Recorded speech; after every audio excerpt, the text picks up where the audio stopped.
Hello students, welcome back to Prepon. Yesterday you had your prelims exam 2021 for civil services and I hope you have done very well in the exam. The difficulty level of the paper was not, you can say, very high, yet it was not so easy also.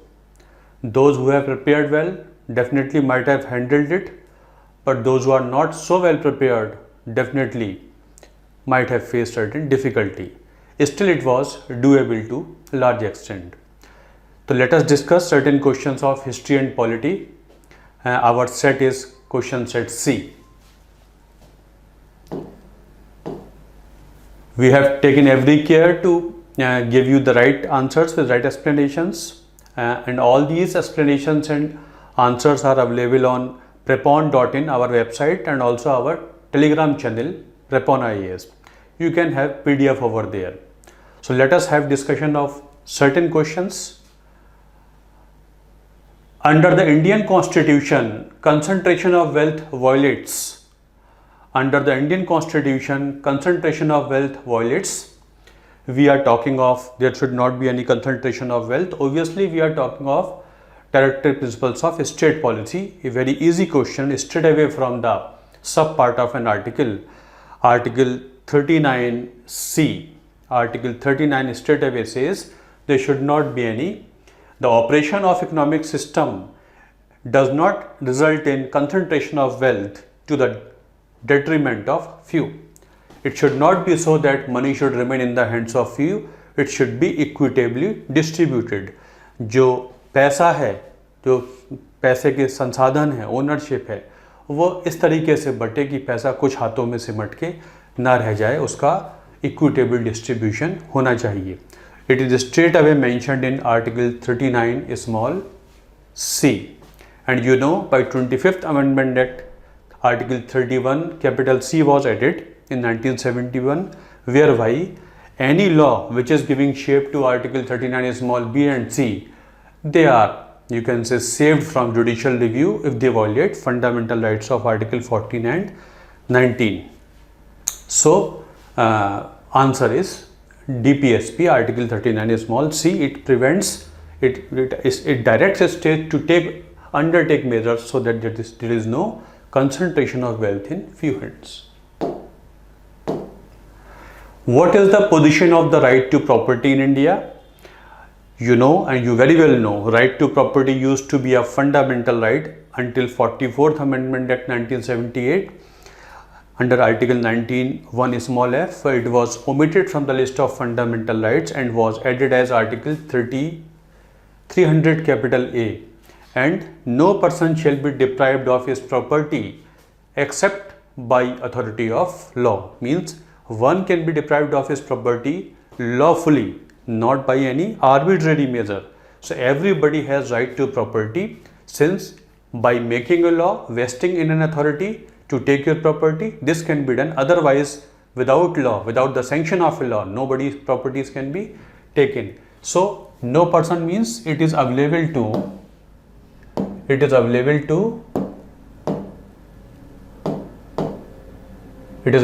to even non-citizens. That's why you see lot of foreign investment takes place in the country. Had it not been so, it would have been very, very difficult. So answer is legal right available to any person. Earlier it used to be a fundamental right under Article 19. Now under 19 is for citizens only. So answer is B. And you know what is legal right, what is fundamental right. Okay. We have discussed in our good number of videos. What was the exact constitutional status of India on 26 January 1950? We are talking of the preamble at the beginning of the constitution, at the commencement of the constitution, and you all know that by 42nd Amendment Act 1976, the preamble underwent certain amendments. So at the beginning it was sovereign democratic republic. Sovereign democratic republic. Socialist secular were added later on. तो ये वो आदर्श हैं जो हम भारत के नागरिक चाहते हैं हमारे देश में होने चाहिए. सोवरन हो, सोशलिस्ट हो, सेकुलर हो, डेमोक्रेटिक रिपब्लिक हो, ये हम आदर्श चाहते हैं और इसके साथ साथ अपने लिए इंश्योर करना चाहते हैं जस्टिस, लिबर्टी, इक्वलिटी, फ्रेटर्निटी और डिग्निटी ऑफ द इंडिविजुअल को ध्यान में रखते हुए इस दिन 26 नवंबर 1949 को देते हैं अपने आप को ये संविधान। तो it is at the beginning, at the commencement of the constitution, it was sovereign democratic republic. Hence answer is B. Very easy question. Obviously around 35 questions are such that everybody should be able to do them. This is the basic score on which you can build up your qualifying score. तो करीब 35 question, 36 question या 40 question ऐसे होते ही हैं जो doable होते हैं, वो गलत नहीं होने चाहिए। उनका गलत होने का मतलब है कि सिली मिस्टेक होती है। तो ये वो क्वेश्चंस हैं जो बिल्कुल ही फाउंडेशन में होते हैं आपके स्कोर के, इनमें गलत बिल्कुल नहीं होना चाहिए। Constitutional government means, if you had visited the various video discussions of Prepon on YouTube channel, you definitely have seen this question. A constitutional government is a government which is a limited government. Government should not be dictatorial. Government should not be totalitarian. A government which is restricted by the, limited by the constraint of the values of the constitution is called a constitutional government. A representative government of nation with federal structure is not a constitutional government. A government whose head enjoys nominal powers, but it is not the definition of constitutional government. A government whose head enjoys real powers, again it is not the meaning of constitutional government. So as per the available options, it is a government limited by the terms of the constitution. Government cannot be unlimited, means unlimited power in the hands of the government will make it what? It will give lot of discretion to the government, and government will use the discretion in using or abusing the power. And if the power is abused, obviously the rights of the people are trampled upon. Hence a constitutional government वो होती है जो संविधान के जो दिए गए जो कोऑर्डिनेट्स हैं उनके तहत काम करती है. That is a constitutional government. We have discussed good number of times.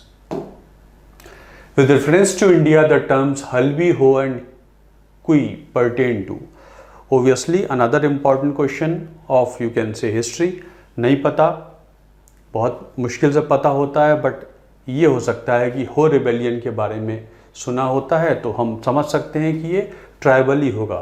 तो इस एलिमिनेशन की मदद से इसको लगा सकते हैं कि ट्राइबल लैंग्वेजेस हैं. Halbi is an eastern Indo Aryan language transitional between Odia and Marathi. It is spoken by around these number of people across central part of India. Koi is a southeastern Dravidian language spoken by Kandhas. It is mostly spoken in Odisha and written in Odia script. And Ho is a Munda language of the Austroasiatic language family spoken by these number of people. So these are tribal languages. And Ho rebellion भी हुई थी, तो उससे अंदाज़ा लगा कर ये question कर सकते हैं. पर्पज़ ये है कि यूपीएससी के पेपर ट्रेंड सेट नहीं होने देंगे.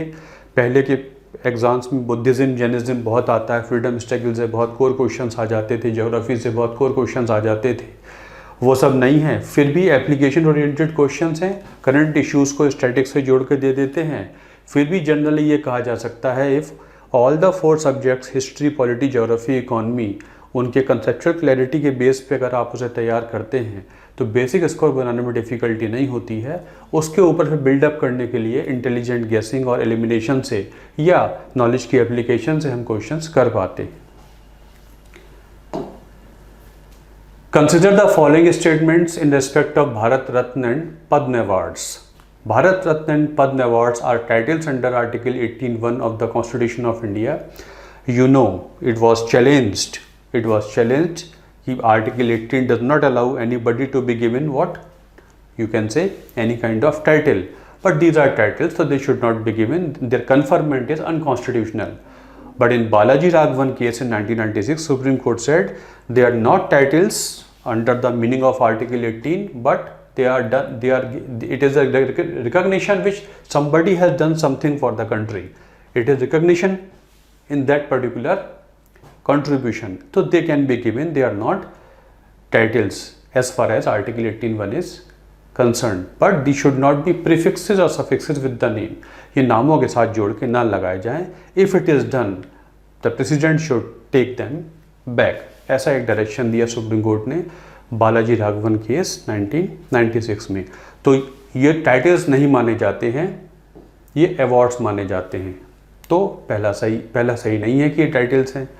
पद्म awards which were instituted in the year 1954 were suspended once only. They were suspended twice not once. ये सही है 1954 में इंस्टीट्यूट हुए थे, बट ये 2 दफ़ा सस्पेंड हो चुके हैं. एक बार 1978-79 में और एक बार 93 to 96-97. तो ये स्टेटमेंट गलत हो जाता है. टिपिकल फैक्चुअल क्वेश्चन है. यूजुअली याद रहता है कि एक बार सस्पेंड हुए हैं, लेकिन ये 2 बार सस्पेंड हुए हैं, इसलिए ये क्वेश्चन गलत भी हो सकता है. तो second is not correct. The number of Bharat Ratna awards is restricted to a maximum of 5 in a particular year. Maximum 3 दिए जा सकते हैं, 3 दिए जा सकते हैं. तो इनमें से कौन सा करेक्ट नहीं है? तो तीनों ही करेक्ट नहीं है.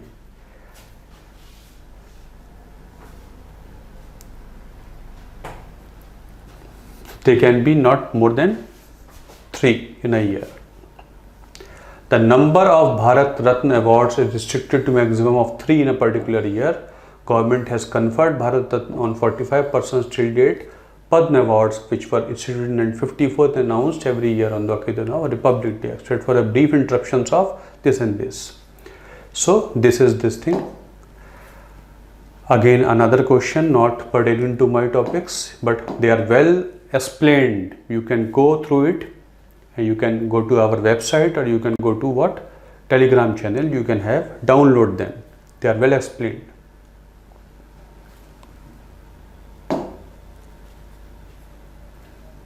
Another question about Tiger Woods. Certain questions related to sports जो usually नहीं आते थे, दिखे हैं इस बार. 32nd Summer Olympics. Official motto of this Olympics was a new world. Sports climbing, surfing, skateboarding, karate and baseball are included in the Olympics. इनमें से कौन सा सही है? B is correct. 2 only. Tokyo 2020 had the official games motto United by Emotions. Covid की वजह से इसका टाइटल जो मोटो रहा वो ये था. The motto emphasizes the power of sport to bring together people from diverse backgrounds to connect and celebrate in a way that reaches beyond their differences. With 32nd edition of the Summer Olympics a few months away, it is a good time to take a look at the 5 new sports that will be included in the Tokyo Olympics. IOC approved the addition of surfing, skateboarding, sport climbing, karate and baseball or softball at the games. So all these 5 had been included, hence second is the correct answer. Consider the ICC world cup के बारे में है, ये सब आप देख लीजिएगा, website पे आपको मिल जाएंगे. Judicial custody means an accused is in the custody of the concerned magistrate and such accused is locked up in police station, not in jail. जब किसी को पकड़ते हैं पुलिस वाले तो उसे पुलिस कस्टडी कहते हैं. और आपको पता है कि एज पर द कॉन्स्टिट्यूशन 24 घंटे से ज़्यादा पुलिस अपने पास पुलिस कस्टडी में किसी को नहीं रख सकती. वो उसका फंडामेंटल राइट होता है, उसको जुडिशल कस्टडी में कन्वर्ट कराना पड़ता है. जब जुडिशल कस्टडी में कन्वर्ट हो जाता है, जो एक मजिस्ट्रेट अवार्ड कर देते हैं कि यस जुडिशल कस्टडी पुलिस को दी जाती है, then person is shifted to jail. फिर वो जेल में रखा जाता है और वहाँ से फिर पुलिस को इंक्वायरी इन्वेस्टिगेशन करना है. ओबियसली इन्वेस्टिगेशन तो होगा, तो वो जेल से मजिस्ट्रेट से परमिशन लेके जेल से निकाल के उनसे बात करके उनको फिर जेल में वापस भेज देते हैं. जुडिशल कस्टडी में पुलिस लॉकअप में नहीं रहता, कोई जेल में चला जाता है. तो judicial custody means an accused in the custody of the concern magistrate, बिल्कुल सही है. And such accused is locked in police station, this is not correct. He is sent to jail, वो जेल में चला जाता है. During judicial custody the police officer in charge of the case is not allowed to interrogate the suspect without the approval of the court, बिल्कुल सही है. बिना court के अप्रूवल के कोर्ट से अप्रूवल लेते हैं ताकि इन्वेस्टिगेट करना है हमको, इनको बाहर लाने की परमिशन दीजिए. बात करके इनको क्राइम की सीन पे ले जाएंगे, फिर दोबारा ये जेल में चले जाएंगे. इस तरीके से दोनों ही स्टेटमेंट करेक्ट हो जाते हैं. When a prisoner makes out a sufficient case, parole cannot be denied to such a prisoner because it becomes a matter of her right. State governments have their prisoners release on parole rules. तो parole हो सकती है, for your good behaviour you can be given parole, आपको parole दे सकते हैं काम के हिसाब से, बट इंडिया में parole is can not be demanded as a right, right के तौर पे नहीं है, दी जा सकती है, राइट के तौर पे नहीं होती है, और स्टेट गवर्नमेंट का डिस्क्रिशन होता है कि पैरोल दी जाए नहीं दी जाए, jail is a state subject. तो state governments have their own prisoners release on parole rule. तो ये सेकंड स्टेटमेंट करेक्ट है कि स्टेट गवर्नमेंट्स के अंडर में होता है, लेकिन भारत में it is not, you can not be asked as a matter of right. Parole is not recognized as a right in India despite the fact that it has administrative importance. A prisoner's claim to parole is not absolute, and prison authorities have considered discretion in granting parole to that prisoner. The laws enacted under the Prisoners Act of 1894 and the Prisoners Act of 1900 govern the award of parole in India. Each state has its own set of parole guidelines which differ slightly from state to state. तो ये state subject होता है। तो first is not correct, second is correct. At national level, which ministry is the nodal agency to ensure effective implementation of scheduled tribes and the other traditional forest dwellers recognition of Forest Rights Act 2006 और FRA 2006 भी बोल देते हैं। तो it is factual question, it is Ministry of Tribal Affairs. Nodal agency, the Ministry of Central Government, the Scheduled Tribes and the other traditional forest dwellers recognition of Forest Rights Act dealing with the tribal affairs. So any officer of the authority by the central government in this behalf shall be the nodal agency for the implementation of this act. So it is Ministry of Tribal Affairs. A legislation which confers on the executive or administrative authority an unguided, uncontrolled discretionary power in the matter of application of law violates which of the following articles of the Constitution? Obviously, right. Equality before law, before law everybody should be equal. Law लागू करते समय कोई भेदभाव नहीं होना चाहिए। Equality, किसी को इतना डिस्क्रिप्शन नहीं दे सकते कि वो लॉ लागू करने में भेदभाव कर सके। वैसे भी Supreme Court says that equality and arbitrariness are sworn enemies.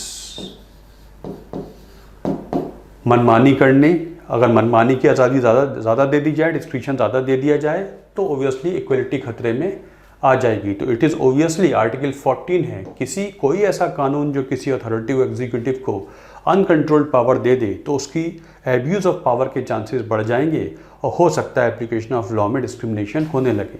तो answer is article 14 and Supreme Court has already said equality and arbitrariness are sworn enemies, बिल्कुल एक दूसरे के दुश्मन हैं। Article 14, which one of the following in Indian polity is an essential feature that indicates that it is a federal in character? Federal features हुआ करते हैं, उनमें independence of judiciary is the most important feature. You can say union legislature has elected representatives from constituent units. The Union Cabinet can have elected representatives from the regional parties. The fundamental rights are enforceable by the courts of law. If we go as per the features of federal system, the only answer is independence of judiciary. Independence of judiciary. Even though this may be correct, but जो features define हुआ करते हैं उसमें सबसे important माना जा सकता है independence of judiciary, because it is basically the distribution of powers between center and the federating units. And obviously when distribution of power takes place and when the use of power takes place, there might arise certain problems between the use of power between both the central government and federating units or between the units. Definitely some independent agency should be there which should be free from the control of central government and state governments, which can decide such issues, and this can only be ensured when judiciary is completely independent. तो federal system का एक बड़ा important feature होता है independent judiciary होनी चाहिए, तभी वो निष्पक्ष होकर उनकी लड़ाइयों को सुलझा पाएगी। और अगर ये लड़ाइयाँ अनरिजॉल्व रहेंगी तो फेडरल सिस्टम बखूबी काम नहीं कर पाएगा. It will be in its what dissolved state or compromised state. Hence, the independence of judiciary is safeguarded. If judiciary is independent, definitely federal system will work well. Which one of the following best defines the term state? If you go to one of the first video lectures of, you can say, prep on, you will find definition of state. So, what is the state? A community of persons permanently occupying a definite territory independent of external control and possessing an organized government. A politically organized people of definite territory and possessing an authority to govern them, maintain law and order, protect their natural rights and safeguard their means of sustenance. Or a number of persons who have been living in a definite territory for a very long time with their own culture, tradition and government. A society permanently living in a definite territory with a central authority and executive responsible to the central authority and an independent judiciary. So, one of the various features are there. State, when it is defined, state में territory होनी चाहिए, एक organized government होनी चाहिए, government के पास legitimacy होनी चाहिए लोगों के ऊपर शासन करने की, और उसके पास एक टेरिटरी होनी चाहिए. और सबसे इम्पॉर्टेंट फीचर होता है कि वो जो टेरिटोरियल यूनिट है उसमें जो लोग रहते हैं उनके पास अपनी एक गवर्नमेंट है, गवर्नमेंट को लेजिटिमेसी है उनके ऊपर शासन करने की, लेकिन वो स्टेट तब तक स्टेट नहीं कहला सकती जब तक उसके पास फ्री फ्रॉम एक्सटर्नल कंट्रोल ना हो, सोवरन ना हो. तो sovereignty is one of the most important element of particular state. Hence a community of persons permanently occupying a definite territory independent of external control. ये जो फ्रेज है ये बड़ा इंपॉर्टेंट डिफाइनिंग फ्रेज है किसी भी स्टेट को स्टेट कहने में. अगर स्टेट सोवरन नहीं है तो फिर वो जो स्टेट की डेफिनेशन है उसमें शामिल नहीं हो पाती. और इन तीनों ऑप्शंस में कहीं ना कहीं स्टेट का मीनिंग मिल जाएगा लेकिन सोवरेनिटी नहीं मिलती है. और वो स्टेट जो बाहरी ताकतों से, बाहरी कंट्रोल से बिल्कुल इंडिपेंडेंट है वही स्टेट कहलाती है. उसके पास टेरिटरी है, अपनी गवर्नमेंट है, लेजिटिमेसी है और लोग उसे रिकग्नाइज करते हैं, लेकिन लोग बिल्कुल आज़ाद हैं. उनकी टेरिटरी पे वो कुछ भी कर सकते हैं जो उनका संविधान अलाउ करता है और वो बाहरी ताकतों से बिल्कुल फ्री है, सोवरन है, फ्री फ्रॉम एक्सटर्नल कंट्रोल है. Hence A is the right kind of answer with the for the term state as understood to be in political science और polity. With reference to the Indian judiciary, consider the following statements. Any retired judge of the Supreme Court of India can be called back to sit and act as a Supreme Court judge by the Chief Justice of India with the prior consent of the President of India. बिल्कुल सही है. Court के पास काम ज़्यादा है. वैसे तो court की अपनी एक स्ट्रेंथ होती है, मान लीजिए उसमें वैकेंसी है, स्ट्रेंथ पूरी नहीं है, कोरम पूरा नहीं है. कोरम का मतलब फुल स्ट्रेंथ होनी चाहिए, कोरम पूरा नहीं है. तो दो तरीके के जजेस की मदद ली जा सकती है, एडहॉक जजेस और रिटायर्ड जजेस. तो रिटायर्ड जजेस की मदद लेने के लिए सीजीआई रिटायर्ड जज से रिक्वेस्ट कर सकते हैं कि आप आके सुप्रीम कोर्ट में काम कीजिए, लेकिन ऐसा करने से पहले वो राष्ट्रपति से परमिशन ले लेते हैं. तो अंडर आर्टिकल 128 द सीजीआई में आस्क और ही में रिक्वेस्ट अ रिटायर्ड जज of supreme court to come and sit as a जज of supreme court, but before he does it he takes permission from the president of India. तो statement 1 is correct. A high court in India has the power to review its own judgment as the Supreme Court does. High court को भी judicial review की power है, ऐसा जैसे supreme court के पास हुआ करती है. बिल्कुल सही है. अभी रिसेंटली एक केस के जजमेंट में सुप्रीम कोर्ट ने कहा, केस का नाम था पट्टा कलाथिल रामाकृष्णन केस. पट्टा कलाथिल रामाकृष्णन केस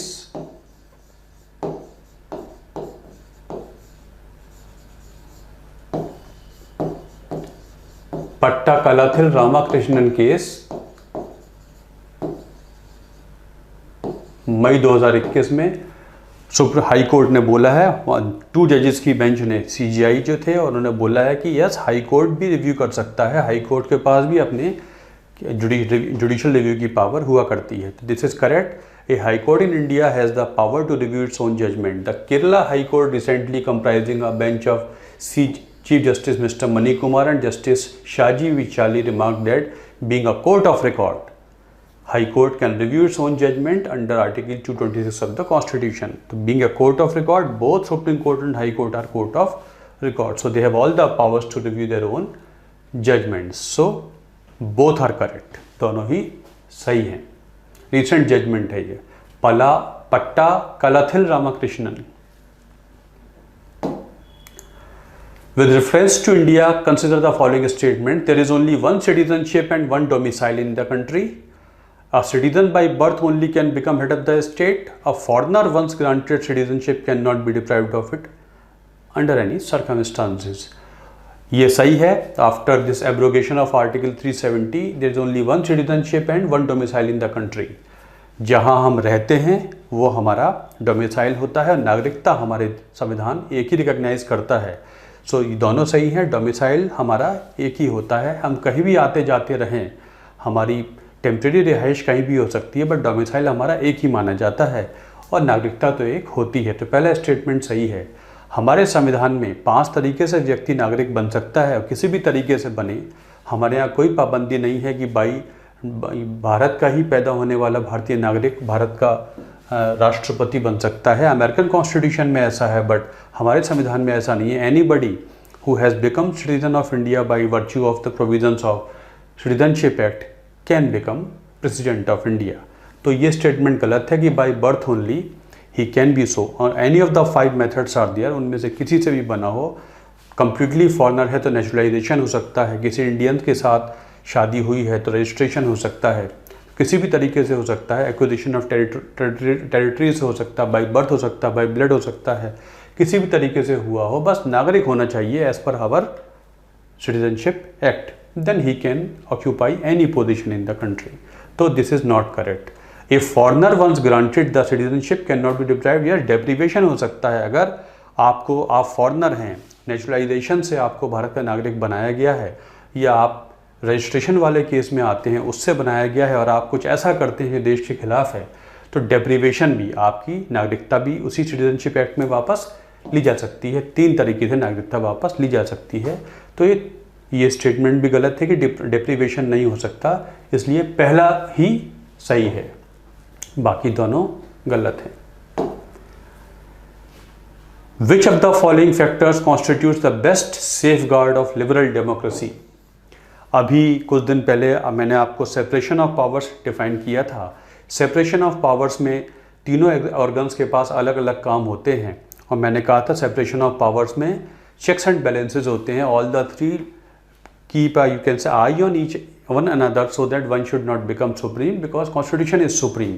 क्योंकि अगर कोई सुप्रीम बन जाएगा तो उसके पास डिस्क्रिप्शन ज़्यादा आ जाएगा, सेंट्रलाइजेशन ऑफ पावर हो जाएगा, कंसंट्रेशन ऑफ पावर हो जाएगा. और कंसंट्रेशन ऑफ पावर हो जाएगा तो डिस्क्रिप्शन और आर्बिट्रेरीनेस बढ़ जाएगी. और अभी मैंने आपको बताया, if arbitrariness increases, description increases, there are good chances of abuse of power.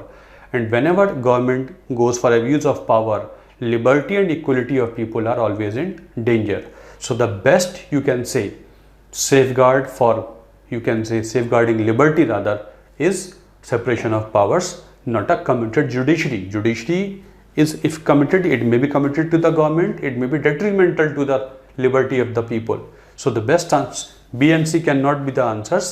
So best answer is D. If there is separation of powers which is followed completely, then it is a best safeguard for what? Liberty of individual. You can go to the video and you can see very good explanation. If separation of power is not working properly, one of the organs may, you can assume, more powers than the other two. If it is so, there is a concentration of power, and concentration of power will lead to more discretion, which will lead to arbitrariness or abuse of power. And if it is so, there is always, you can say, chances of the liberty and equality may be in danger. So this answer is this, separation of powers, doctrine given by Montesquieu in Spirit of Laws. In Spirit of Laws, he talks about separation of powers. Montesquieu. France में जो absolute monarchy हुआ करती थी, उसके बाद जो हालात थे उनको देखते हुए उन्होंने ये थ्योरी डिवाइस की थी. वो जो हालात पैदा होते जा रहे थे फ्रांस में 18th सेंचुरी में, उसके बाद he devise this theory, separation of powers, spirit of laws. ये साइंस का क्वेश्चन आ गया, आंसर इज ए। आप देख लेंगे, all are well explained. You can go to our this thing website or telegram channel, download them.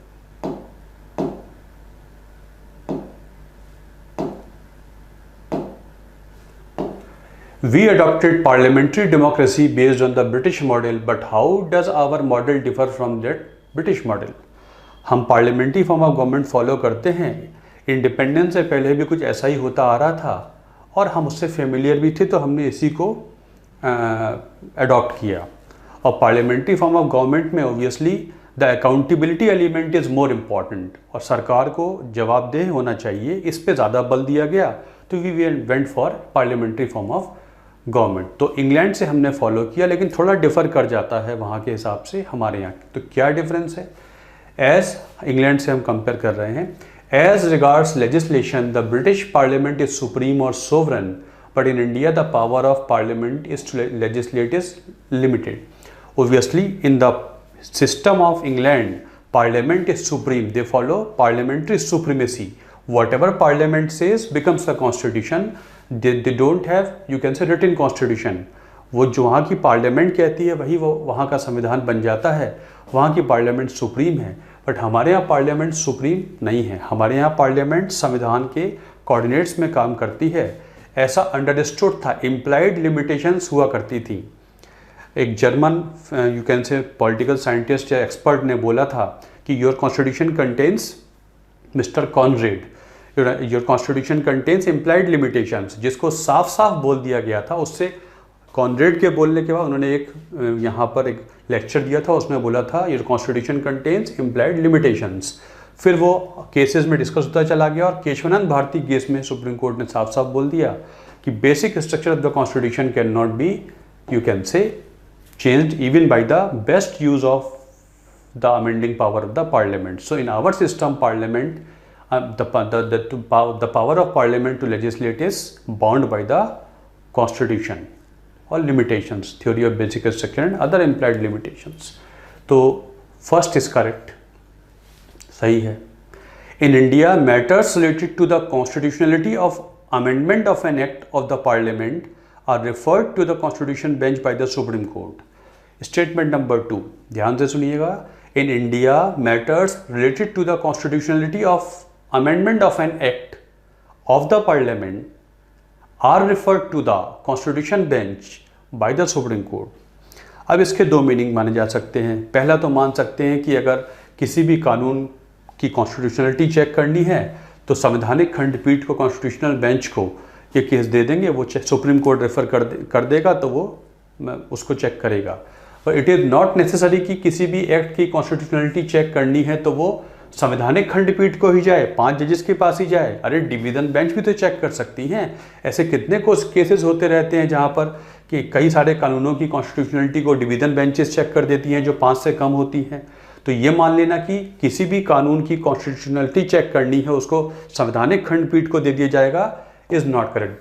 If this is the interpretation, then second statement is not correct. In my opinion, as per my understanding, statement number 2 is not correct. Statement number 1 is correct. The constitutionality of any act of parliament or any amendment to any act of parliament can be checked even by a non-constitutional bench called division bench. That is, even judges less than 5 can check whether the law is correct or not, whether law is in consonance with the constitution or not. It is not necessary that constitutionality of such an act shall be checked only by a constitutional bench. Hence, statement number 2 is not correct, only 1 is correct. This is my answer and I think I have given you correct interpretation. With reference to the union government, consider the following statements. Typical, you can say, factual question है. If you know, you know, or rather you can say if you have read public administration or if you have read governance in detail, then you probably can do, you can probably make a intelligent guess. And Gopal Swami Iyengar committee suggested that a minister and a secretary be designated solely for pursuing the subject of administrative reform and promoting it. Yes, in 1949 such a committee was there and it suggested that it should be the case. Was a member of Samvidhan Sabha and he played a very important role in the drafting of Article 370. He and also suggested that secretary should look after the department and minister should look after the ministry. So first is correct. In 1970, the Department of Personnel and Training DOPT was constituted on the recommendation of Administrative Reform Commission 1966 and this was placed under Prime Minister's charge. It is correct. This ARC, first ARC was constituted in 1966 under the chairmanship of Morarji Desai, and this ARC suggested that this DOPT, it was established under Cabinet Secretariat, and the Cabinet Secretariat is headed by Prime Minister. You should understand the Cabinet Secretariat is functionally headed by Cabinet Secretary, but it is actually headed by Prime Minister. Prime Minister के ही headship में काम करता है cabinet secretariat. तो ये माना जा सकता है कि this was placed under the prime ministers charge. Since cabinet secretariat काम पीएम के अंडर में करता है और ये डीओपीटी को, इस डिपार्टमेंट डीओपी को रख दिया गया कैबिनेट सेक्रेटेरिएट के अंडर में, इसका मतलब ये पीएम के अंडर में काम करता है. तो स्टेटमेंट सेकंड इज करेक्ट. तो इस first is correct and second is correct. Both 1 and 3 are correct answer. You should remember that Cabinet Secretariat is headed by Prime Minister even though day-to-day functioning is done by Cabinet Secretary. And you should also remember that N. Gopal Swamy Iyengar played a very important role in the formulation of Article 370 related to Jammu and Kashmir. Right to privacy is protected under which article of the Constitution? It is a repeated question. पहले भी आ चुका है. Article 21 Right to Life. Justice Putta Swamy case 2017, उसमें right to privacy को संविधान में माना गया था कि ये संविधान आर्टिकल 21 में निहित होता है और बहुत सी सारी बातों को राइट टू प्राइवेसी माना गया है. Right to bodily autonomy, right to freedom of choice of food and dresses and many more things are there जो राइट टू प्राइवेसी में मानी गई हैं. तो दिस आर्टिकल 21 में माना गया है right to privacy as per the judgment of Puttaswamy case 2017. Repeated question, often repeated question and very very easy question. ये वो क्वेश्चन है जो आपका बेसिक स्कोर बनाते हैं, गलत नहीं होने चाहिए. In India, there is no law restricting the candidates from contesting in one Lok Sabha election from 3 constituencies. In India, right now, there is no law which restricts the candidates from contesting one Lok Sabha election from 3 constituencies. पहले ऐसा नहीं था, लेकिन अब ऐसा हो गया है कि 2 से ज़्यादा कॉन्स्टिट्यूंसी से कोई इलेक्शन नहीं लड़ सकता. पहले ऐसा रिस्ट्रिक्शन नहीं हुआ करता था, तो इज़ नो लॉ गलत हो गया. अब ऐसा हुआ करता है. अब RPA 1951 में चेंज हो गया है, जिसके तहत no one can contest from more than 2 constituencies for Lok Sabha. तो ये पहला वाला गलत हो जाता है. In 1991 Lok Sabha election Shri Devilal contested from 3 Lok Sabha constituencies. दूसरा statement, a typical fact. As per existing rules, if candidate contests in one Lok Sabha election from many constituencies, his or her party should bear the cost of by-elections to the constituencies vacated by him or in the event of him winning all the constituencies. 2 से लड़ सकते हैं आप, पहले 3 से लड़ सकते थे. कई लोग लड़ा करते थे, 2 से तो बहुत कॉमन था. आप दोनों जीत लेते, लेकिन एक तो खाली करनी पड़ेगी. प्राइम मिनिस्टर मोदी बनारस से लड़ते हैं, वडोदरा से लड़ते हैं, एक छोड़ते हैं. तो एक छोड़ेंगे तो उसके बाद उसका बाई इलेक्शन होगा. अब ये स्टेटमेंट कहता है as per the existing rules, आज के रूल्स के मुताबिक वो जो बाई इलेक्शन है उसका खर्चा उस कैंडिडेट की पार्टी को उठाना पड़ेगा. सरकार क्यों उठाए? लोगों के टैक्सेस का लोग क्यों हर्जाना भरे दोबारा इलेक्शन? जब वो चुन चुके हैं वहाँ पर, तो वो सीट खाली क्यों हो रही है? कहने का मतलब है एक ही सीट से लड़ने देना चाहिए, लेकिन चूंकि इलेक्टोरल डेमोक्रेसी है तो 2 का रूल बना हुआ है. तो अगर ऐसा है भी कि आप श्योर नहीं हैं तो आप 2 से लड़ सकते हैं, बट जब बाई इलेक्शन होगा वहाँ का तो फिर आपको खर्चा उठाना पड़ेगा. तो ये 2016 के इलेक्टोरल रिफॉर्म्स हैं. इलेक्शन कमीशन की वेबसाइट पे जाएंगे मेरे क्लास नोट्स में ये होता है। तो 2016 की इलेक्टोरल रिफॉर्म्स हैं, उसमें रिकमेंडेशन के तौर पे है कि यदि ऐसा है, अब ये है नहीं, रिकमेंडेशन के तौर पे है कि ऐसा ऐसा किया जाए, यदि कोई एक सीट छोड़ता है तो पार्टी फिर उस इलेक्शन बाई इलेक्शन का खर्चा बियर करेगी।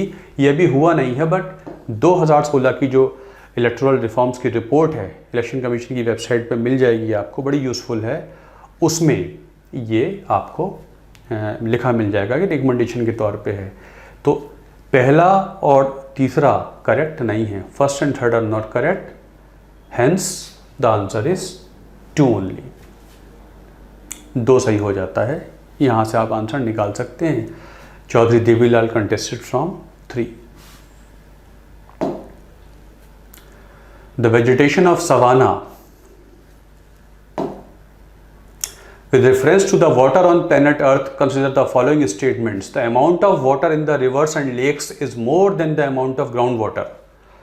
The amount of water in the rivers and lakes is more than the amount of groundwater. पहला statement. The amount of water in polar ice caps and glaciers is more than the amount of groundwater. ये पूरा graph बना हुआ है। ये oceans में water है, ये अदर सेलाइन वाटर है 0.9%, ओशंस में 96.5% है और फ्रेश वाटर 2.5% है। अब फ्रेश वाटर को ले लेते हैं तो उसका फिर जो डिमार्केशन है, फ्रेश वाटर में ग्लेशियर्स एंड आइस केप्स 68.7% है, ग्राउंड वाटर 30.1% है, सरफेस एंड फ्रेश वाटर 1.2% है। अब सरफेस एंड फ्रेश वाटर को डिमार्केट कर लेते हैं तो ground water, ice and permafrost 69% आ जाता है, लेक्स 20% आ जाता है। हैंस इसको देख लेंगे तो आपको आंसर मिल जाएगा। B is the answer. Amount of water in the rivers and lakes is more, it is not more, it is less. ये कम है, ज़्यादा नहीं है। ग्राउंड वाटर ज़्यादा है, ग्राउंड वाटर ज़्यादा हुआ करता है, सरफेस वाटर से ज़्यादा हुआ करता है। And amount of water in the polar ice caps is more than the amount of ground water. Polar ice caps में जो वाटर होता है ये ग्राउंड वाटर से ज़्यादा होता है, ये सही है। तो सेकंड इज करेक्ट। इसको बहुत ध्यान से देखेंगे तो आपको आंसर मिल जाएगा।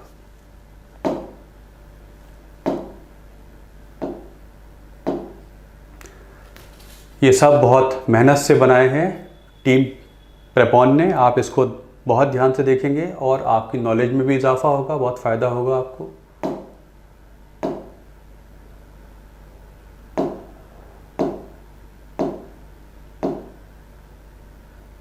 पाम ऑयल बहुत इंपॉर्टेंट था ही। Palm oil is native to South East Asia. Indonesia से हम मंगाते बहुत हैं, मलेशिया से मंगाते बहुत हैं, मलेशिया से ख़ास तौर से, लेकिन ये वेस्ट अफ्रीका में हुआ है ना, ये सब लिखा हुआ है यहाँ पर। With reference to the Indus River system of the following 4 rivers, 3 of them pour into one of them, 3 of them pour into one of them, and which joins the Indus direct. 3 नदियाँ एक में मिलती हैं, फिर वो Indus में मिल जाती है। Among the following, which one is such river that joins the Indus direct? ये उस नदी के बारे में पूछ रहे हैं जिसमें 3 नदियाँ मिलती हैं, फिर वो इंडस में सीधे मिल जाती है। तो वो नदी चेनाब होगी, सतलज नहीं होगी। वो नदी चेनाब होगी। चेनाब में 3 नदियाँ मिलती हैं, उसके बाद वो उसमें मिल जाती है। चेनाब में झेलम मिली है, रावी मिली है, सतलज मिल जाती है, फिर चेनाब सीधे मिल जाती है इंडस में। तो आंसर इज चेनाब।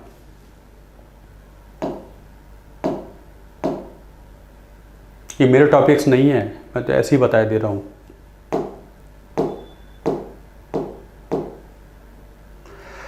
हिस्ट्री के क्वेश्चंस आ जाते हैं। With reference to history of ancient India, Bhavabhuti, Hastimal and Kshemeshvara were famous for Jain monks, playwrights, temple architects और philosophers। हमें नहीं पता ये कौन है, लेकिन हाँ भावभूति को हम पोस्ट गुप्ता पीरियड में पढ़ लेते हैं।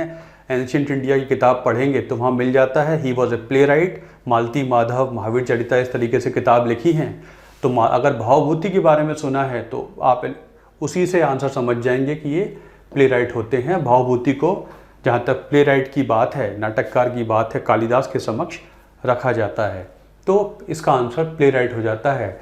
हस्तिमल कहीं 13th सेंचुरी में होयसालास ऑफ द्वार समुद्र के लिए माने जाते हैं, जो दिगंबर जैन में कन्वर्ट हो गए थे, कहीं 9th सेंचुरी लिखा हुआ है। ये गूगल पे सर्च करके किताबों के फ़ोटो हैं उससे लिए हैं।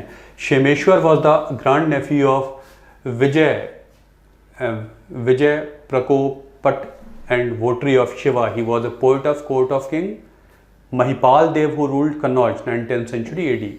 His Chand Kaushik, a play in 5 acts, described the story of Raja Harishchandra and his truthful stand against Vishwamitra persecution. ये सेमेश्वर की किताब है, तो ये सब प्ले राइट्स हैं. Hastimal had become a Digambar Jain monk. Montagu Chelmsford reforms of 1919 recommended granting voting rights to all the women above the age of 21. Montagu Chelmsford reforms due हो गए थे और महिलाओं को वोटिंग के अधिकार के लिए Sarojini Naidu led a delegation in 1917 to London. मैंने आपको अभी 4-5 दिन पहले क्वेश्चंस कराए, उसमें बताया है कि मॉन्टेग्यू से मिलने Sarojini Naidu led a delegation to London discuss करने के लिए महिलाओं को अधिकार मिलने चाहिए. लेकिन मॉन्टेग्यू चेम्सफोर्ड रिफॉर्म जिसके बेस पे गवर्नमेंट ऑफ इंडिया 1919 आया था, महिलाओं के वोटिंग अधिकार की कहीं कोई बात नहीं की गई है. उन्होंने प्रोविंसेस पे छोड़ दिया था. इसलिए ये कहना कि वो उन्होंने रिकमेंड किया है ये गलत हो जाता है. तो first statement is wrong. Montagu Chelmsford reform did not talk of rights, voting rights for women, rather provinces ने करना शुरू कर दिया था. But government of India 1935 gave women reserve seats in legislature. ये करेक्ट है. Second is correct, first is not correct. This passage I have taken from Shekhar Bandopadhyay, page number 394. वहाँ से लिया है ये पैसेज मैंने. और हमारी जो टेस्ट सीरीज़ है या जो क्वेश्चन है उसमें भी मिल जाएगा आपको. For example, the Montagu-Chelmsford reform in 1919 left undecided the question of women's franchise, which was to be determined later by provincial legislatures. और 1920 से 29 तक सभी राज्यों ने दे दिया था. 1927 में तो मुट्ठू स्वामी became first women legislature in Madras province. ये मैंने आपको बताया है. और रुक्माबाई वाला जो वीडियो है मेरा उसमें मिल जाएगा आपको. The nationalists, on the other hand, seemed more sympathetic to the women's question since 1920s as they needed their participation in the nation-building project. Women too privileged this process of universalization by placing nationalism before women's issues. As a reward, all the provincial legislatures between 21 and 30 granted voting rights to women subject to the course of usual property and educational qualification. वो तो सभी भारतीयों के लिए था. The Government of India Act 1935 increased the ratio of female voters to 1:5 and gave women reserved seats in legislature. Government of India 1935 gave women reserved seats in legislatures. State of center ने लिखा है legislature. इसका मतलब second statement is correct, first is not correct. Shekhar Bandopadhyay, page number 394. With reference to 8th August 1942 in Indian history, which of the following one is correct? आपको आसान सा question है. AICC की मीटिंग हुई है, गांधी जी बॉम्बे में लोगों को संबोधित कर रहे हैं, बता रहे हैं कि आने वाले समय में हम बहुत बड़ा मूवमेंट स्टार्ट करेंगे और ऐसे में वायसरॉय से मुलाकात होगी. अगर वो ये कहते हैं ये कर देंगे तो भी नहीं मानूंगा, ये कर देंगे तो भी नहीं मानूंगा, अब तो सीधे पूर्ण स्वराज की डिमांड करूंगा. इससे कम पे बात नहीं होगी, भले ही वायसरॉय मुझसे कुछ भी ऑफर करें.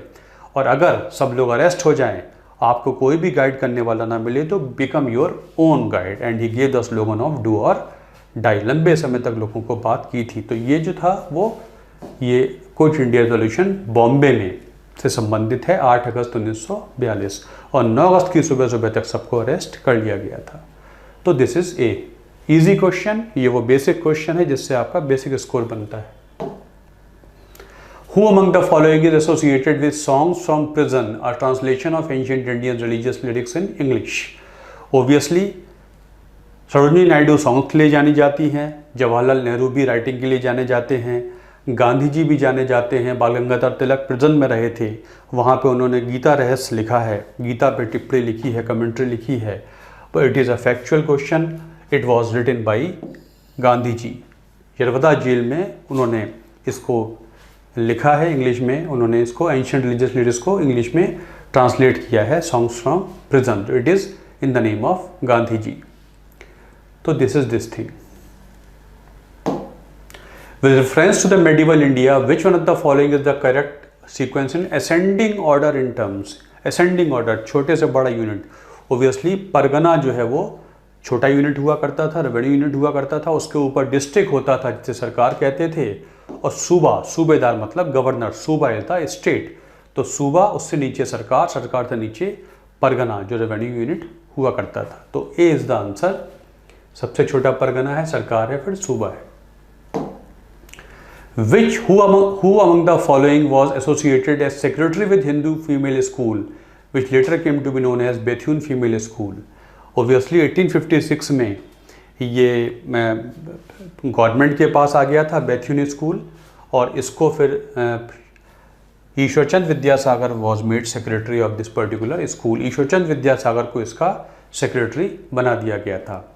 तो बेथ्यून स्कूल के सेक्रेटरी बने थे फिर वो Ishwarchand Vidyasagar. C is the answer. Another basic question in the context of colonial India, Shahnawaz Khan, G.S. Dhillon and P.K. Sehgal are remembered as what?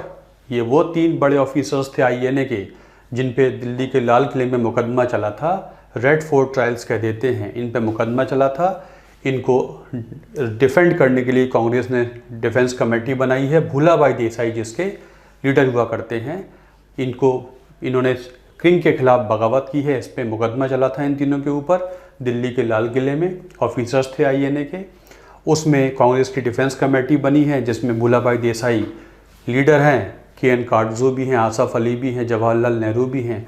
ये सब वकील बन के लड़ते हैं लेकिन मुकदमा हार जाते हैं। लेकिन जो उस समय के हालात थे ऐसों में इनको एमनेस्टी दे दी जाती है, माफ़ी दे दी जाती है। तो it is this thing, PK Sahgal, Gurbaksh Singh Dhillon and Shahnawaz Khan, Hindu, Sikh and Muslim. With reference to Indian history, which of the following statements are correct? Nizamat of Arcot emerged out of Hyderabad state. Carnatic और या आरकोट वो हैदराबाद के अंडर में हुआ करता था, उसी का प्रोटेक्टरेट हुआ करता था। तो ये माना जा सकता है कि it emerged out of Hyderabad state, इसलिए इसे फर्स्ट मान सकते हैं कि ये हैदराबाद के निज़ाम के अंडर में हुआ करता था, उसका प्रोटेक्टरेट था।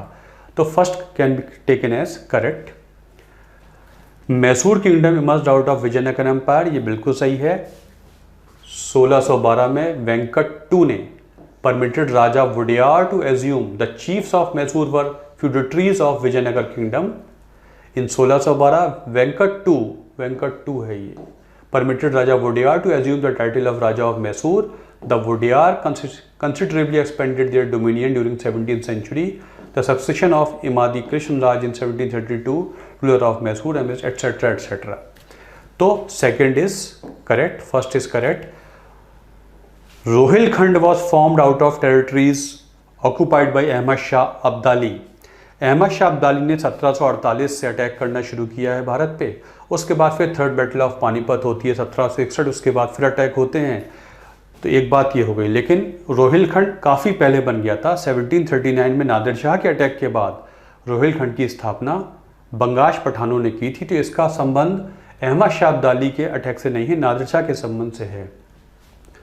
Muhammad Khan Bangash, an Afghan adventurer, established his control over the territory around Farrukhabad between what now called Aligarh and Kanpur during the reigns of Farrukh Siyar and Muhammad Shah 1717 के आसपास।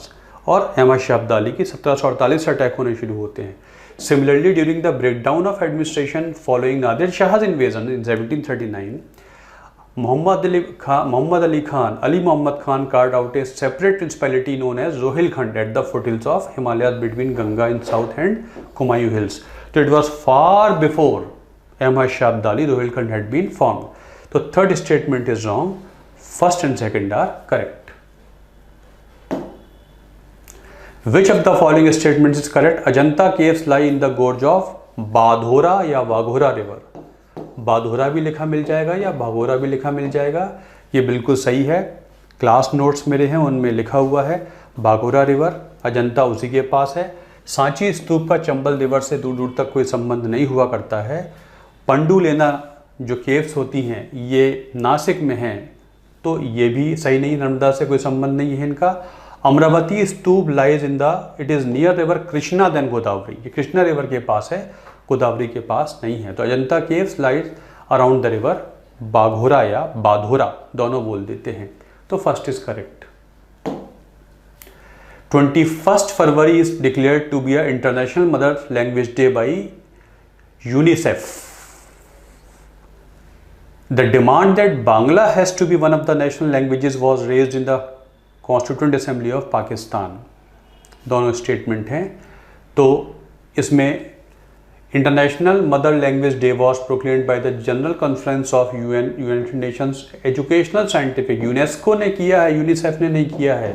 बस यहाँ पर silly mistake हो जाती है, अगर आपको पता है, जल्दबाजी में पढ़ के यूनिसेफ पढ़ा और इसे ओके कर दिया, इसलिए पहला स्टेटमेंट गलत है। It was done by UNESCO not UNICEF. और ये बात सही है कि बांग्ला की डिमांड उठाई गई थी, जो कि obviously Pakistan, East Pakistan, West Pakistan में रीजनल बॉन्ड इतना स्ट्रांग नहीं था जितना लैंग्वेज का बॉन्ड डिवाइसिव था। पाकिस्तान बना तो था रिलीजन के बेस पे, लेकिन बाद में रिलीजन साइडलाइंड हो जाता है, लैंग्वेज बहुत इंपॉर्टेंट हो जाती है। डिमांड तो की गई थी कि बांग्ला को स्टेटस दिया जाए, बट पंजाब बोलने वाले वेस्ट पाकिस्तानियों ने उसको खारिज कर दिया। Assembly member Dhirendra Nath Dutt proposed legislation in the Samvidhan Sabha of Pakistan to allow members to speak in Bengali and authorize use for official purposes as well. Datta's proposal was supported by legislators Prem Hari Barman, Bhupendra Kumar Datta and Shri Chand Chattopadhyay of East Bengal, as well as people from the region. Prime Ministers Liaquat Ali Khan and Muslim League denounced the proposal as an attempt to divide the Pakistan, etc. etc. तो ये उठाई गई थी बात, लेकिन खारिज कर दी गई थी, hence B is the answer.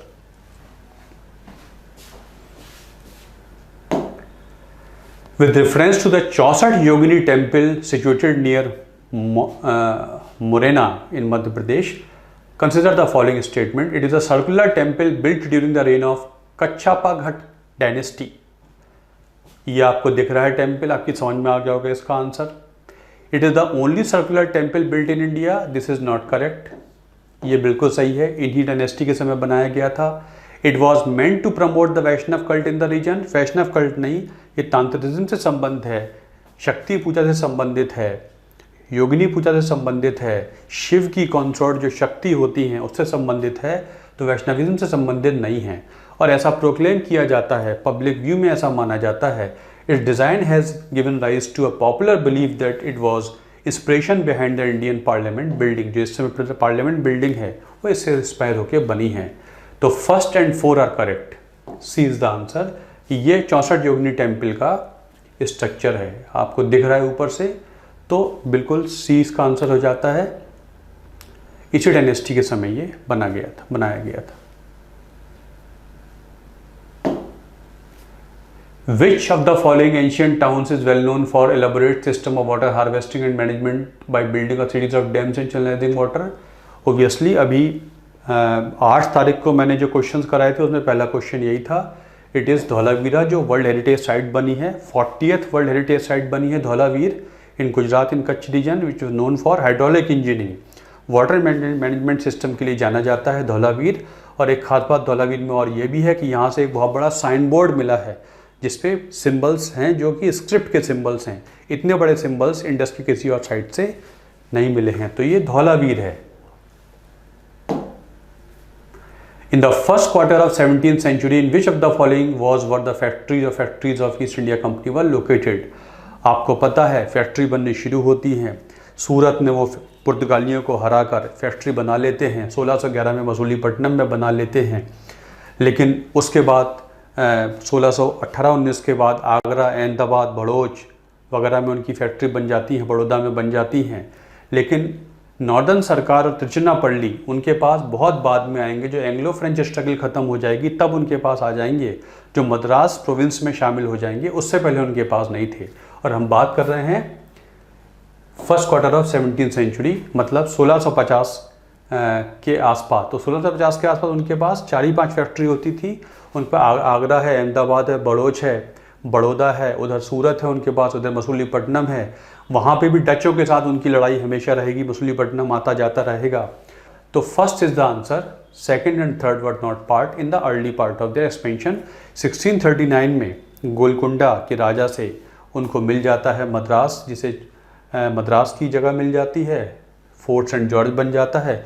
इस तरीके से एक्सपेंशन उनका होता है। फिर हुगली मिल जाता है बंगाल में, तो चिकाकोल और एर्नाकुलम, ये तिरुचिरापल्ली वगैरह बाद में मिले हैं। तो first is the answer. Decline of Guptas, गुप्तों का डिक्लाइन हुआ है 550 AD के आसपास, और उसके बाद आप देखेंगे कि 4 डायनेस्टी उनको सक्सीड करती हैं नॉर्थ इंडिया में। There were Maukharis of Kannauj, Pushyabhuti of Thaneshwar, Maitraka of Vallabhi and later Guptas of Magadh. ये मौखरीज ऑफ कन्नौज हैं, लेटर गुप्ताज ऑफ मगध। ये लेटर गुप्ताज ऑफ मगध हैं, ये इंपीरियल गुप्ताज से अलग हैं। इंपीरियल गुप्ताज वो हैं जो चंद्रगुप्त 1 से लेकर विष्णुगुप्त तक हो जाते हैं, जो 550 में ख़त्म हो जाते हैं।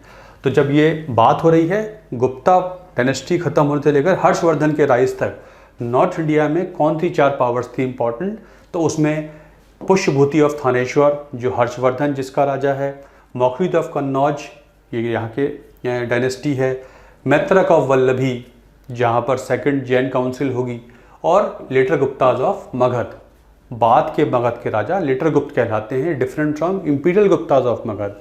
तो ये 4 होते हैं।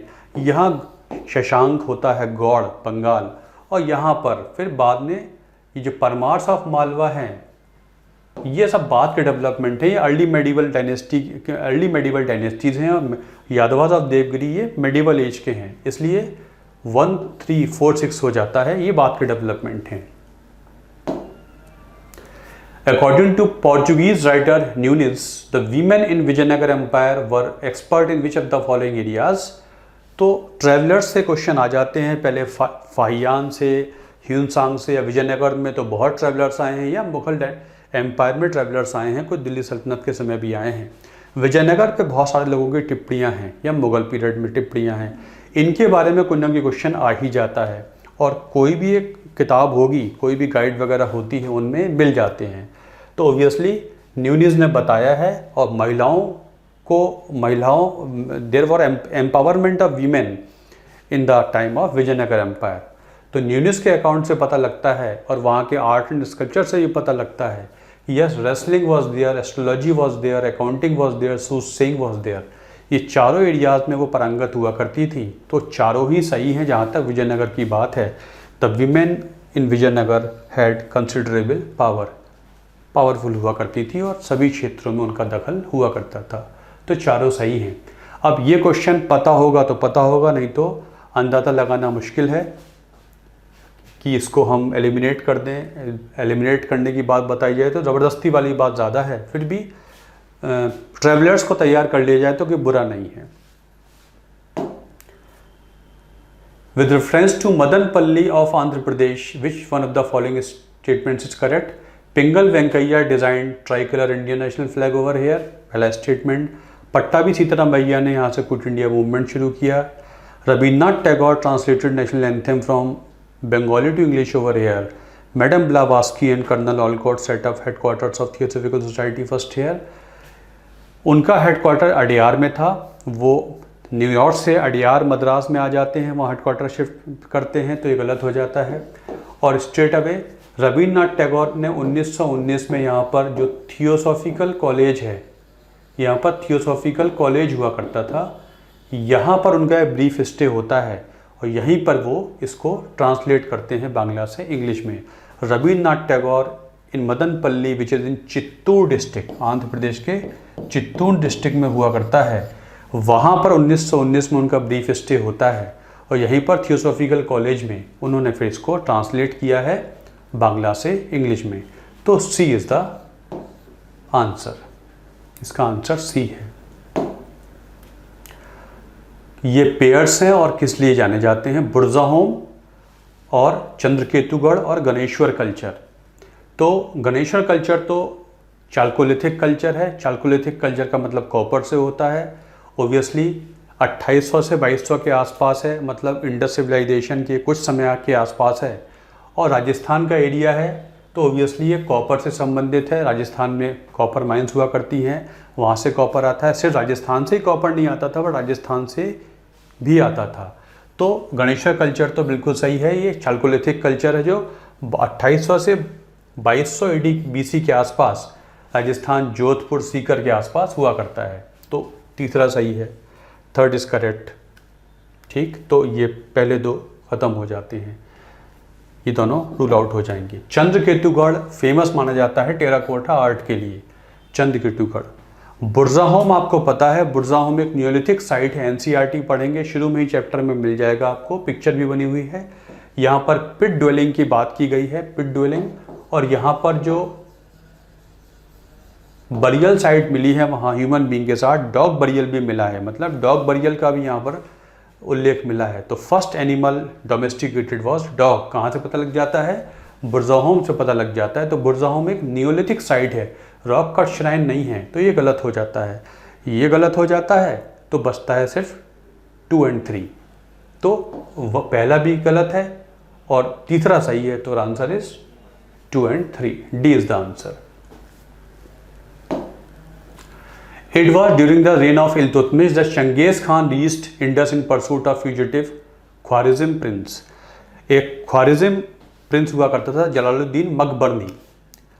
चंगेज़ खान पूरे समझ लीजिए चाइना से लेकर और मेडिटेरेनियन तक उसका साम्राज्य हुआ करता था, और Genghis Khan he was after this prince, Khwarazm prince, that was Jalaluddin Mangburni. इधर इल्तुतमिश दिल्ली सल्तनत को एक पावरफुल एम्पायर माना जाता था, तो जलालुद्दीन मकबरनी ये इंटीमेशन भेजता है इल्तुतमिश को कि Changez Khan is after me, can you give me shelter? And Iltutmish new very well about Changez Khan. तो इल्तुतमिश कहता है कि ये तो बहुत गर्मी की जगह है, भारत में बड़ी गर्मी होती है दिल्ली में, और आप ठंडे प्रदेश के रहने वाले हैं, इतनी गर्मी में आप कहाँ रहेंगे? मतलब इल्तुतमिश ने डिप्लोमेटिकली और putting it intelligence to work he could save India from the wrath of Changez Khan. तो इल्तुतमिश ने जवाब दिया था ये बहुत गर्मी है यहाँ पर, आप ठंडे प्रदेश के रहने वाले हैं, यहाँ आप नहीं रह पाएंगे। तो इल्तुतमिश ने शेल्टर नहीं दिया था जलालुद्दीन मकबरनी को। तो ये सही है कि इल्तुतमिश के समय Changez Khan was about to attack India. Had Iltutmish given shelter to Jalaluddin, things would have been different from India because Changez Khan was very very powerful. First is correct.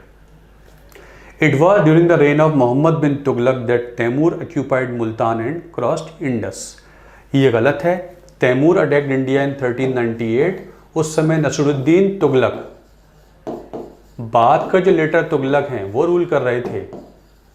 It was not Mohammad Tughlaq. Mohammad Tughlaq की 1351 में डेथ हो जाती है, बाद में तैमूर का अटैक होता है, और तैमूर का अटैक वो फाइनल एक समझ लीजिए एक सिंबल था, सिंबॉलिक जैसे समझ लीजिए वो इवेंट था जो बताता है कि सल्तनत में कुछ बचा हुआ नहीं है, जल्दी ही सल्तनत का डिक्लाइन शुरू हो जाएगा इसके बाद। तो ये तैमूर का अटैक बहुत बड़ा एक इवेंट था, सिग्निफिकेंट इवेंट था, जिसने सल्तनत की डिक्लाइन का आगाज़ शुरू कर दिया था। तो ये गलत है, it was in the time of Nasiruddin Tughlaq, one of the later Tughlaq kings. It was during the reign of Devaraya II of Vijayanagar empire that Vasco da Gama reached.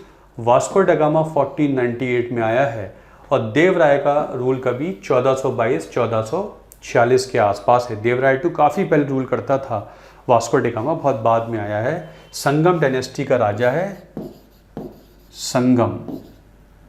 Sangam dynasty है विजयनगर की, संगम डायनेस्टी। संगम सालु तुलु अराविडु 4 डायनेस्टी ने रूल किया है, उसी में संगम का राजा है देवराय II जो काफ़ी पहले रूल करता है। और इसी के समय अब्दुल रज़्ज़ाक आया था विजयनगर में। अब्दुल रज़्ज़ाक जो पर्शिया के राजा का एम्बेसडर था, वो आया तो कालीकट था लेकिन उसने विजयनगर को भी ट्रैवल किया था। वास्को ड गामा तो बहुत बाद में आता है। तो ये पहला और दूसरा गलत, सेकंड ये थर्ड गलत हो जाते हैं, तो पहला ही सही है, first is the correct answer.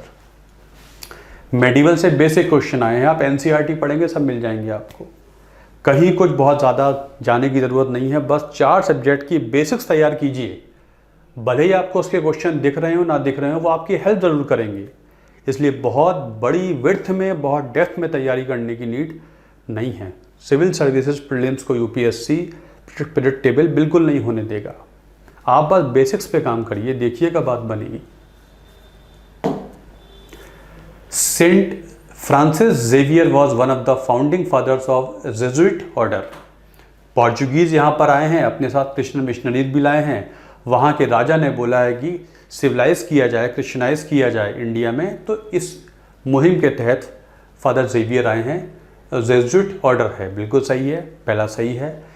Saint Francis Xavier died in Goa and a church is dedicated to him over here.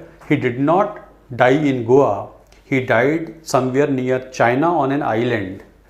During his stay in Japan, Xavier had heard much about the Chinese and saw it as a great opportunity to spread the gospel, to Christianize. He left Goa in 1552, Goa छोड़ दिया उन्होंने, arriving in autumn at the small island called Shangchuan off the coast of China. Before reaching the mainland, however, he became ill and died on the island on 3 December 1552। तो उनकी death China के पास island पे हुई थी, गोवा में नहीं हुई है। तो आधा सही है आधा गलत है। चर्च तो हुआ करता है पर डेथ उनकी गोवा में नहीं हुई थी, वो एक आइलैंड के पास जब वो चाइना जा रहे हैं क्रिश्चियनाइज करने के लिए तब हुई है 1552 में। और दिसंबर 3 को फीस्ट हुआ करती है, ये सही है। ये हर साल दिसंबर 3 को एक फीस्ट हुआ करती है गोवा में, और इस दिन वहाँ लोकल हॉलीडे भी हुआ करता है। गोवा में एक लोकल रीजनल हॉलीडे भी मनाया जाता है। तो first and third are correct, second is not correct. तो C is the answer. With reference to the history of ancient India which of the following statements is are correct. बहुत typical और tough question है। Typical ancient history का है और optional की history का है, नहीं पढ़ते। हो सकता है मॉडर्न पढ़ाने वाले कुछ टीचर जो आपको सती वगैरह बताएं तो शायद सती का उल्लेख करें, तो शायद आपको दायभाग के बारे में बता दें। दो स्कूल्स ऑफ थॉट हुआ करते हैं, मिताक्षर एंड दायभाग। जो ईस्ट बंगाल है, आसाम है, ईस्टर्न इंडिया है, वहाँ दायभाग सिविल लॉ का बेसिस बन जाता है, बाकी भारत में मिताक्षरा बनता है। उससे संबंधित क्वेश्चन है, आसान नहीं है, बट यूजुअली ऐसे टफ क्वेश्चन लोग छोड़ ही देते हैं। तो Mitakshara was the civil law for upper caste and Dayabhaga was civil law for lower caste. तो ऐसा तो नहीं है, ये सिविल लॉ का बेसिस बनता है, अपर और लोअर कास्ट से कोई संबंध नहीं है। पहला गलत हो जाता है, पहला गलत है तो ए गलत हो गया और सी गलत हो गया। अब दूसरा तीसरे की बात है। मिताक्षर स्कूल जो पूरे भारत में चलता है एक्सेप्ट का लॉस का बेसिस है except eastern India. In the Mitakshara system the sons can claim the right to property during lifetime of the father, whereas in the Daibhag system it is only after death of the father that the sons can claim right to the property। बिल्कुल सही है, ये statement सही है कि Mitakshara system में father के जीते जी आपने देखा है बंटवारा हो जाता है, फादर के जीते जी प्रॉपर्टी का अधिकार हो जाता है, बंटवारा भी हो जाता है, बिल्कुल सही है। दायभाग में बर्थ होने के बाद नहीं, जब जो मतलब इस सिस्टम में ऐसा माना जाता है कि फादर जो है वो ट्रस्टी हैं इस प्रॉपर्टी के, उनको दे देना चाहिए, जीते जी दे देनी चाहिए। दायभाग में ये जो अधिकार है ये डेथ के बाद होता है, डेथ से पहले नहीं हो सकता है। Statement 2 is correct. Mitakshara system deals with the matters related to the property held by male members only of the family, whereas in the Dayabhaga system deals with the matters related to the property held by both male and female members of the family. ये statement गलत हो जाता है, statement सही नहीं है। As per various sources statement 3 is not correct. तो इसका best answer is B, B is correct. Mitakshara basically is a commentary written by Vijnaneshwara, जो 11th सेंचुरी में हुआ करते थे। एक राजा विक्रमादित्य 6th है, उसकी कोर्ट में हुआ करते थे विज्ञानेश्वर। उन्होंने याज्ञवल्क्य जो स्मृति है उसके ऊपर जो कमेंट्री लिखी है, जो हिंदू को लॉ का बेसिस बन जाता है, वो मिताक्षर है। और 12th सेंचुरी में जी मूतवाहन ने दायभाग जो हिंदू ईस्टर्न इंडिया के लिए लॉ है वो लिखा है। तो इसमें दूसरा सही है, 3rd इज नॉट करेक्ट। तो B is the answer, Vijnaneshwara and Jimutavahana.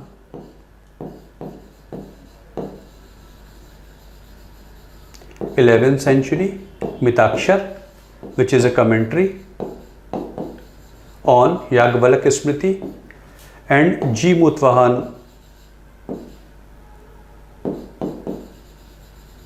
lived in 12th century, इनका संबंध दायभाग से है।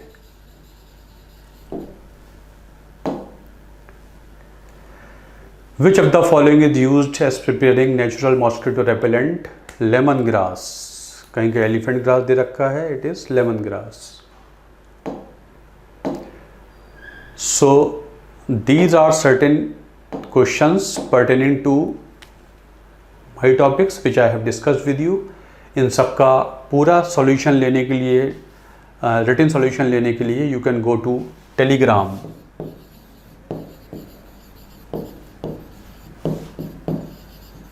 प्रेपॉन IAS, या फिर हमारी वेबसाइट prepon.in पे जाएंगे तो भी मिल जाएगा. चलिए, thanks a lot for watching this video. Thank you very much. Exam ऐसे ही आया करेंगे, आपको अपनी तैयारी करनी है. बेसिक्स पे ध्यान देंगे, आपको प्रीलिम्स कभी निराश नहीं करेगा. बेसिक्स को ज़रूर तैयार कीजिए. अब ये बहुत छोटा सा फैक्ट है कि गुप्ता डायनेस्टी के ख़त्म होने के बाद नॉर्थ इंडिया में कौन सी 4 डायनेस्टी बनी थी, बहुत बेसिक है. ये गलतियां नहीं होनी चाहिए. इतना तैयार करेंगे, एग्ज़ाम आपको हेल्प करेगा. ऐसे तैयारी कीजिए. Don't get disheartened. Be ready for writing your mains. All the best and thanks a lot. Thank you.